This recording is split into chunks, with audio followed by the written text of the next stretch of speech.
आखाती देशातील युद्धाचा परिणाम आता जिल्ह्यातील LPG ऑटो गॅसवरती सुद्धा झालेला पाहायला मिळतो आहे आणि जिल्ह्यातील एकमेव असलेला हा LPG ऑटो गॅस पंपावरती सध्या गॅसचा पुरवठा या ठिकाणी होत नाही आहे। गेल्या 8 दिवसांपासून गॅसचा एकही टँकर या ठिकाणी आलेला नाही आहे। त्यामुळं गेल्या 3 दिवसांपासून हे ऑटो LPG गॅस जो पंप आहे तो या ठिकाणी बंद असलेला पाहायला मिळतोय। रत्नागिरी जिल्ह्यातील हा एकमेव LPG गॅसवरचा पंप आहे। मुंबईतून येणारा LPG गॅसचा साठा न मिळाल्यानं गेले 3 दिवसांपासून हा पंप बंद आहे। रत्नागिरी जिल्ह्यात जवळपास 400 ते 500 वाहन चालक या LPG गॅसचे ग्राहक आहेत आणि जवळपास 11,000 किलो क्षमतेचा जिल्ह्यातील हा LPG ऑटो गॅस पंप आहे। LPG ऑटो गॅस पंपाकडून 8 दिवसांपूर्वी या ठिकाणी गॅसची मागणी व्हावी अशी विनंती या ठिकाणी करण्यात आलेली होती। मात्र जे सध्या युद्ध सुरू आहे आखाती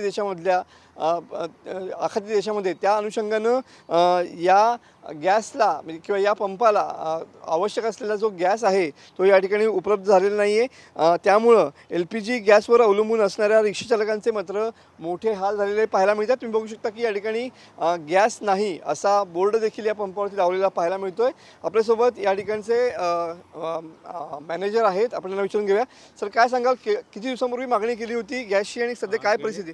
गेले 8 दिवस आम्ही टँकर मागवला होता, पण अजून काय ते आलेला नाही। तो पैसे पण ॲडव्हान्समध्ये देऊन झालेले आहेत, तर अजून 8 ते 15 दिवस लागते म्हणून सांगितलेलं आहे कंपनीकडून।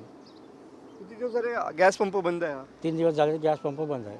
नक्कीच तुम्ही बघू शकता की या ठिकाणी गॅस नाही असे देखील फलक या ठिकाणी लावलेले आहेत। रत्नागिरी जिल्ह्यातला हा एकमेव गॅस पंप आहे आणि सध्या LPG गॅस नसल्यामुळं सध्या या पेट्रोल पंपावर देखील गॅस नसल्याचे बोर्ड लागलेले आहेत। त्यामुळं LPGवरती अवलंबून असणारे जे चालक आहेत किंवा ज्या गाड्या आहेत त्यांचे मात्र मोठे हाल होताना या ठिकाणी पाहायला मिळत आहेत। कॅमेरामन समीत गजनेसह मनोज लेले, TV9 मराठी, रत्नागिरी।